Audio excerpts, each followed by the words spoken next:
Bonjour et bienvenue dans cette édition. Au sommaire de ce mois de septembre, les élèves et l'environnement, le devoir de mémoire, le cinéma en Languedoc-Roussillon, le cinéma en Lozère et une perle trouvée sur Internet. Les vacances sont terminées et les cours ont recommencé. L'environnement fait partie des matières enseignées. Petit retour en arrière. Nous sommes aujourd'hui à Florac.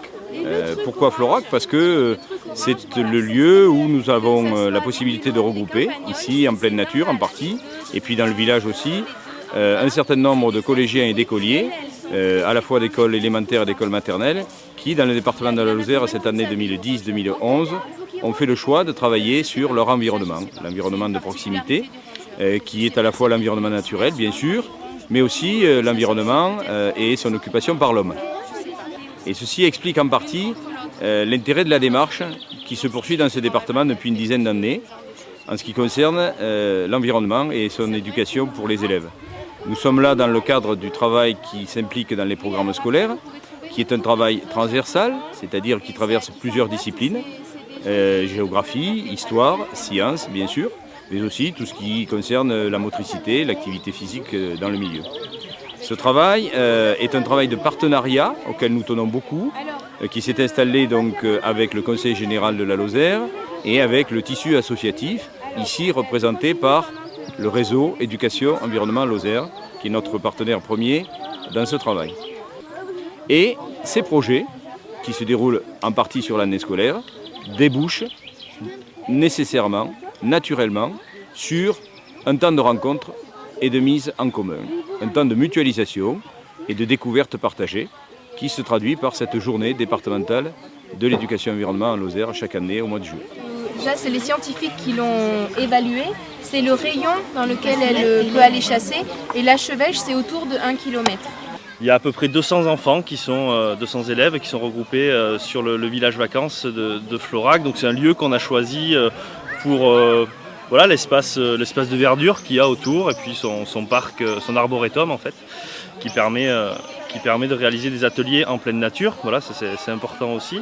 Chaque animateur s'est approprié un thème, que ce soit les énergies renouvelables, que ce soit peut-être la gestion de l'eau, que ce soit l'aménagement du territoire, que ce soit l'alimentation. Il y a divers thèmes qui peuvent être abordés.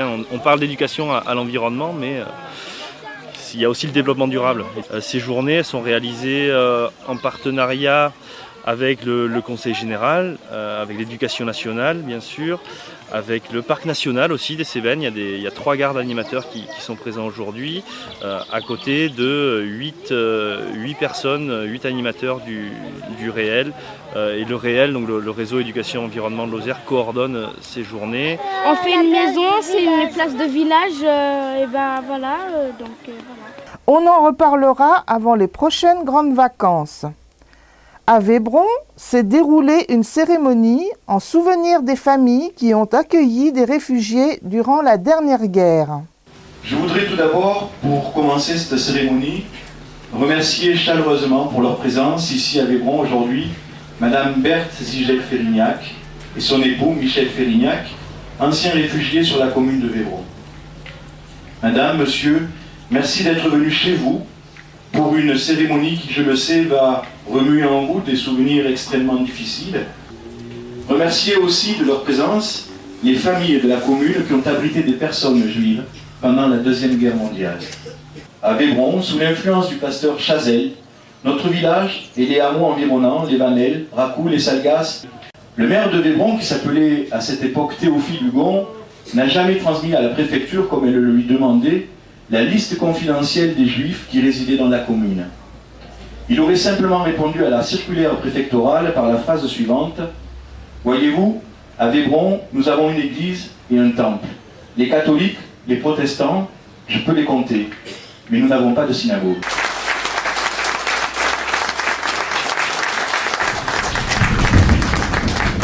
Donc, je reviens à la question de l'accueil des Juifs. C'était la lacune de la mémoire historique. Tous les Cévenols pouvaient parler des maquisards. Moi, comme beaucoup d'entre vous, j'ai grandi en lisant les livres d'un ancien maquisard, peut-être aujourd'hui un historien un peu oublié, je pense qu'il vous dire des choses, Aimé Bielzeuf, hein, avec des types, vous savez, qui s'appelaient Ardente Cévennes, Deux mains du sang noir, on les appelait les bandits, des types qui ont fait un peu bercer nos enfances de lecteurs, mais rien sur l'accueil des Juifs. Cet accueil clandestin, cet accueil domestique, cet accueil en grande partie invisible, et c'est parce qu'il était invisible qu'il a fonctionné efficacement, il était resté invisible, y compris auprès des historiens et dans la mémoire collective des Juifs.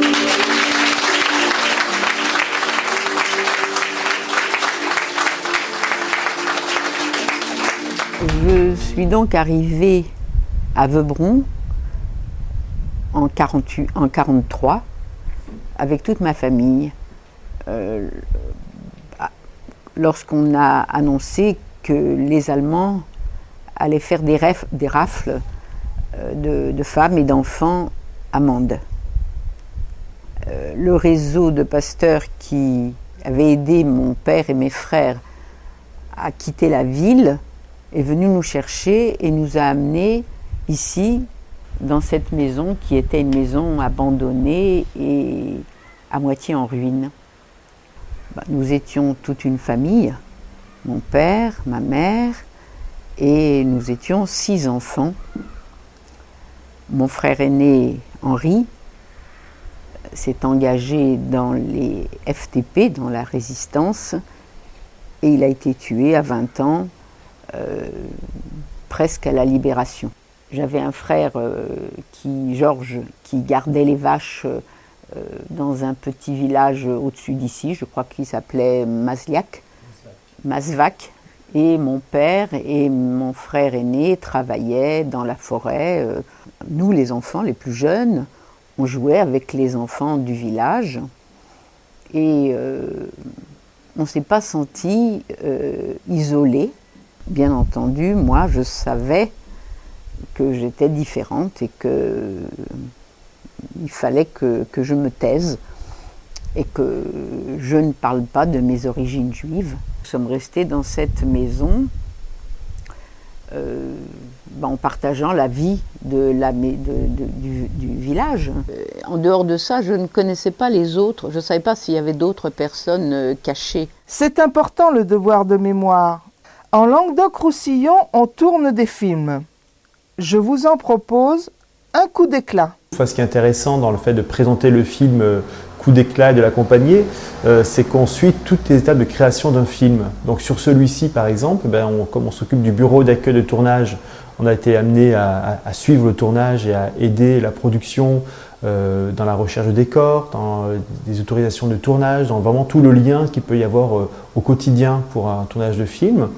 On s'occupe également du secteur professionnel, qui est une mission importante parce que très lourde. Il y a beaucoup de professionnels dans la région, à peu près 500 techniciens et comédiens. Donc là, il y a ce lien qui est fait avec les productions pour que certains de ces professionnels travaillent sur ces films, mais également tout au long de l'année avec des moments de formation et d'information.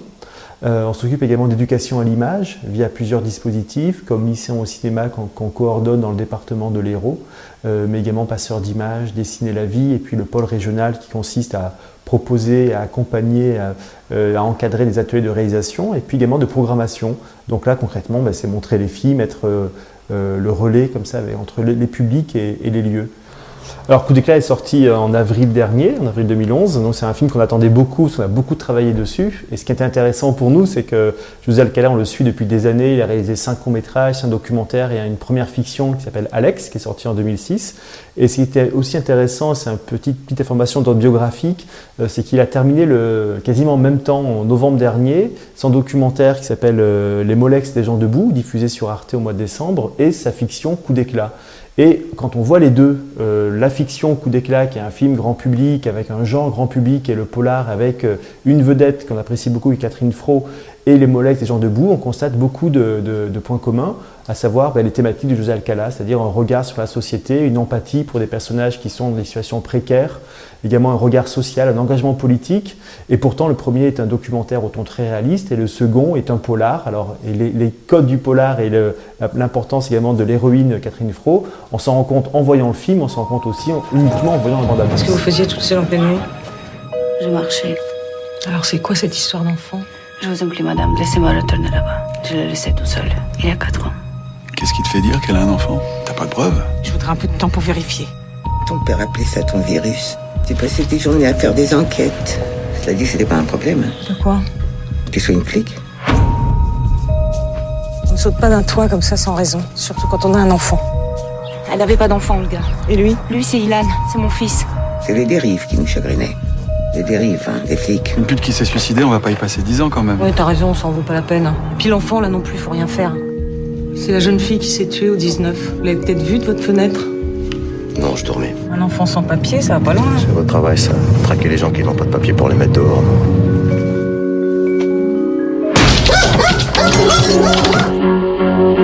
Ils sont venus chercher Ilan. Je veux retrouver ces types. Et vous là-bas, ça va pas, non? Dangereux ici. Je voudrais vous parler. Désolé de pas pouvoir vous aider. Rien vu, rien entendu, chacun sa merde, c'est ça? Ilan? Faut pas que vous restiez au camping. J'ai peur qu'ils s'en prennent à l'enfant, il faut le protéger. Hein. Vous lâchez mon fils, vous lui faites peur, merde! Écoute-moi pour une fois. Tu vas finir par te foutre dans la merde.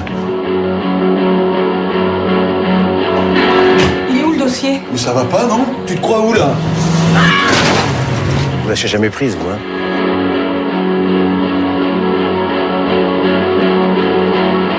Une fois les films tournés, il faut les montrer au public. Comment cela se passe-t-il en Cévennes? Cinéco donc, est une association en 1901 qui aura 30 ans l'année prochaine et qui fonctionne donc sur les Cévennes larges. C'est-à-dire, Cinéco est née au cœur des Cévennes, dans la vallée Borgne. Elle va maintenant jusqu'à Villefort, elle va jusqu'à Saint-Énémy dans les gorges du Tarn, sur le pont de Montvert, sur le mont Lozère, et ensuite du côté de Valrogue, Méruès, Le Cos, et donc Anduze. C'est donc une association qui a pour but d'animer avec du cinéma de qualité à l'année les petites vallées cévenoles. Je passe donc sur le détail des circuits parce que c'est un peu compliqué. Le fonctionnement est original puisqu'en fait nous avons une quarantaine de bénévoles actifs qui animent les 2/3 des villages et qui projettent en autonome, tout seul, avec un appui de quelques salariés. Il y a 2 salariés et demi à plein temps qui donc organisent tout ce qui est opération scolaire, opération dans les collèges, et donc effectivement l'appui pour les bénévoles, pour les former, pour les encadrer et pour les remplacer en cas d'impossibilité. Au niveau de la programmation, les bénévoles sont partie prenante à un haut niveau puisque c'est tout l'ensemble du CA, les 40 bénévoles qui choisissent tous les 2 ou 3 mois les 8-10 films qui seront diffusés à raison d'un film par semaine sur 7 villages. Donc là, une des spécificités de l'association, qui est bien sûr d'amener du cinéma au plus près des gens pour que les gens n'aient pas à se déplacer dans les salles fixes qui sont très éloignées de nos vallées. La vocation, c'est donc d'offrir du cinéma curieux, varié. Donc on s'oblige à avoir une programmation avec les bons gros films grand public tout au long de l'année, mais ensuite avec des petites perles de films à réessai qui permettent d'offrir une offre cinéma complète, on va dire, à toute la population des Cévennes. Vous avez bien regardé? Eh ben, ne comptez pas sur moi pour recommencer. Merci Vincent. J'ai trouvé pour vous sur Internet une vraie perle dans le domaine de la création et de l'imagination.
J'espère que ça vous a plu.